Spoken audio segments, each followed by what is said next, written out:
Omar, who uses no pronouns, has called in to talk about some things in Islam. Omar, what can you tell us? Oh, hey, how y'all doing? Doing good. Yeah, not too bad. What's on your mind? Good. Well, I've watched a few episodes on YouTube. I guess when Matt used to be on the show, and people have called about, similar topic. But it's like with Islam, like primarily what we have is like a falsification test, which I guess I'm sure you guys are familiar with. Oh, I'm familiar with falsification tests, but I'm not sure if I'm not familiar with the one for Islam. Okay, so like for example, not for example, what it is in the book is it says in the Holy Quran, it says that no one can produce anything like the Quran. And if someone can produce something like the Quran and a chapter, so basically one of the chapters that we have is maybe like 3 sentences long. So the smallest chapters possible, then you can claim that it's not from God. So when you say create a chapter like the Quran, what exactly do you mean by that? Well, basically anything that is like the Quran, comparable to the Quran. Okay, but any philosophical or religious thought, any ancient poetry, anything. I mean, what is like the Quran is having a printing press make millions of copies of a Quran, recreate. Like how does this actually work in real life? Look, the point is that no one has. Well, but no one has what? No one has made a book like the Quran? That? Because we're asking a very specific question that you haven't answered yet. So the question is, what do you mean like the Quran? What does that mean? Because for me, the Quran is just like the Bible. It's a work of historical fiction, and works of historical fiction are very, very common. Not true. Not like the Quran. So let me explain to you. So when it's like the Quran, so basically the Quran is the highest level of grammar, say, for example. It's a sign. So what is that? What does the highest level of grammar mean? Well, give me a second. Let me explain. So basically, any Arabic literature that has come, the Quran is its guide. So they use the Quran in order to get any information for whatever they're composing. So the Quran is the highest literary excellence in Arabic. So for example, so what that is a sign. But but you say that everybody I still don't know where this is going. I've heard you say the same thing a few times, and I still don't understand anything about what makes this book unique. Let me finish. That's what I'm trying to say. So now, for example, we know that this book came down. We have historical evidence, whether Western, Orientalist, or on the Eastern side, that the Prophet Muhammad, peace be upon him, was illiterate.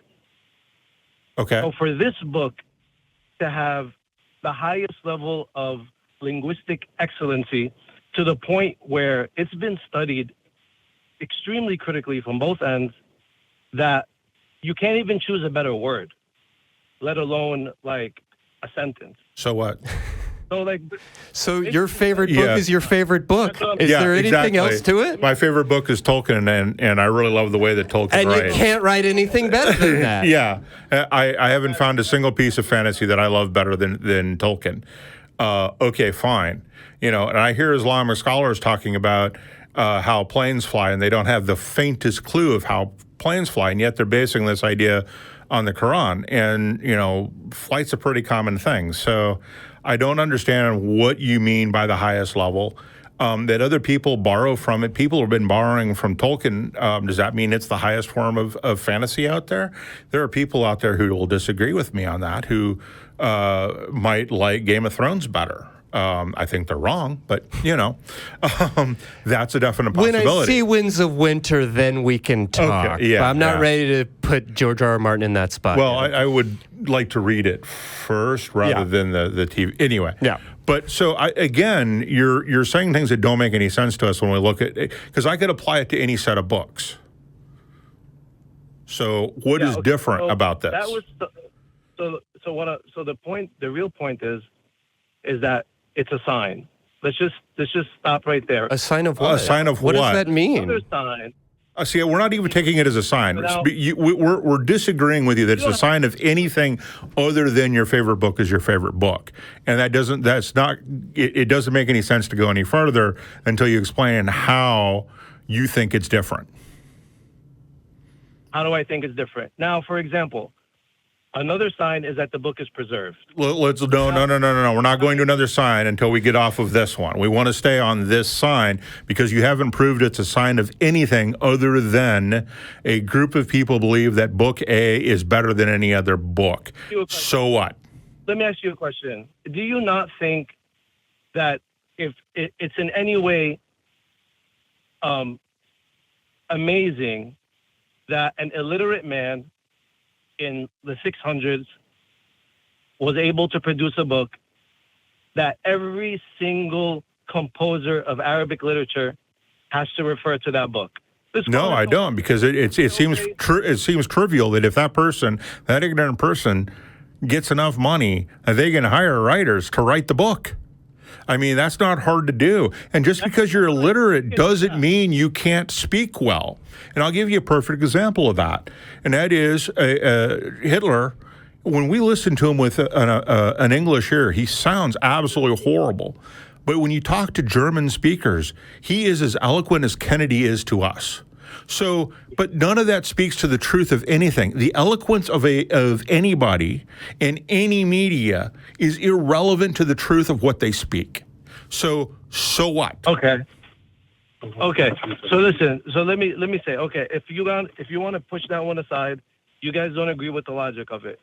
I have another example. No, we're not coming off this example until you explain it and come up with something that actually makes sense. Because this is the first thing that you said. So let's keep it. How is it any different than any of the things we've said? Okay, so if this one doesn't make any sense, then you guys could just say, okay, you know what? You don't know what you're talking about. Okay. So now, any kind of scientific person that has produced any scientific book will tell you that the most important thing and why they don't believe in any faiths, it's a big issue that they raise, is that if you, from now until however many years in the future, you can always bring the science book back exactly the way it is, right? Does that make sense? No. Did you follow that? I think what you're saying is that we can always, we could wipe out knowledge tomorrow and still end up with quantum mechanics at some point because the science is always true. Is that what you're saying? Exactly. You actually said it way better than me. So now the point is, again, the Quran is preserved, and that is a fact. You can't hide from that fact anyway. How do you prove it? What does preserved mean? Well, I think, let me feed this back to you because make sure I understand what you're saying. What you're saying is that it is preserved in such a way that the people who recite it exactly as it was recited to them all the way back to the original. Is that kind of what you're saying?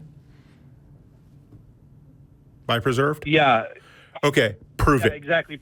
Preserved prove it. Verbatim. Exactly the way it can. Prove that. It has been proved.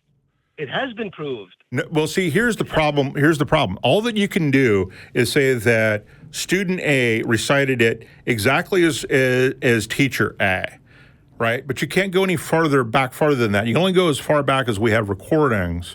And to say that you get the intonations and everything else right is just a testament to people's ability to memorize at best. But also you can't go any farther back. And to say that it's exactly with the same intonations, how did they prove that? Just somebody listening and saying, yeah, the intonations are the same? Or have they actually gotten out recording equipment and looked at voice print? No, they have gone as far back as to the earliest manuscripts.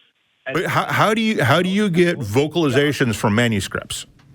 Because that's what we're talking about here is vocalizations. How do you get vocalizations from manuscripts? That you get, any information that you get, say, for example, if it's been traced back and you have Western scholars who are not Muslim. That's not an answer to the question. Are Muslim, we're talking able to say that the Quran is preserved, which means... No, so we're talking about a specific form of preservation. We're not talking about the writing, right? If you want to say the writing's been preserved, I can say the same thing about any old book, right? But we're talking about specifically intonation and the way that the student memorizes and speaks the Quran. That's what we're talking about going back. And so my question and my statement is, prove that you can take those intonations, the vocalizations, all the back further than, say, 2, maybe 3 generations. Prove that you can do that. Dude, it's been proven. I'm telling you. How? How do you prove By vocalizations without recording We equipment? can go back. We've gone back 7,000 or 6,000 years. That's how far we probably have gone back. I don't know, maybe further. 6,000 years How? to 600 AD? 100 years. How do you prove with intonations? We're talking about my voice, me teaching, me saying something, and somebody else saying it down the road. We're talking about vocalizations. How? How did they prove it? The point is, we are the only faith that... No, you aren't. No You're the one only has faith that makes a claim they can't prove. Oh, wait. No. All faiths make a claim. You cannot prove that any when we started voice recording, 1800s, 1700s, somewhere in there? Back before that, you can't prove that the vocalizations are the same at all. Period. End of conversation. You just can't. Well, no, that's not true. It's been recited, memorized by heart. And we have... That's fine. You memorize things. Memorization is a technique that has been taught at least since the ancient Greeks. So what? You don't want to take history. You don't want to take history into consideration. You can say all that, Omar, but if I were to sit here and start talking to you about all of the Christian monks that painstakingly translated and recorded and passed on all of these documents, if we were to start talking about the Talmud, I mean, hell, let's go way older. Let's start talking about the Vedas. And I mean, we can even get into the Epic of Gilgamesh, and we can start talking about how accurate some of these translations are and how things have changed over time and everything else, but you haven't done anything for me at all today to make me feel like your claims about your book are any different than Jim's claims about Tolkien or anything else. Right. And, Here, listen. and let me steel man your argument. Let's say that you're right. Let's say that you're right. That Finish talking. I've already heard you guys. Let me finish speaking. okay. Yeah, let's give it about 30 seconds and then we'll move on, Omar. Come on. We're talking about you guys want to move on because you don't understand the fact that these are signs. If God was going to send a book, he would send something that no one could create, like that it would be preserved and that it would have all of these signs that we have. That's your claim. That's what makes it stand out. That's your claim. No, they're not claims. These are facts. I mean, No. Omar, can you It's tell a fact me... that you claim these things, but you haven't demonstrated it. Yeah. Why is the Talmud not more perfect than the Quran? Demonstrate it.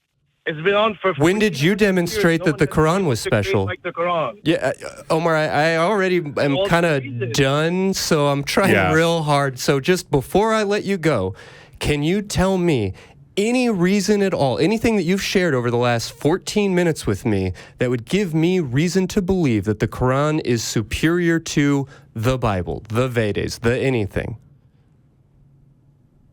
The Quran is clearly superior. Because the Quran is superior because. Please fill that in. Can produce like it. No one can produce like it. You haven't defined that. We've already discussed. We've already discussed that to death. We're done. Thank you so much. so much. Try again. Maybe shorten some of that down, and we'll jump into another call. Maybe use a book that doesn't have the moon splitting in half. Yeah, I mean, that's without getting into any of the particulars of that particular perfection. The historical fiction I was talking about, right?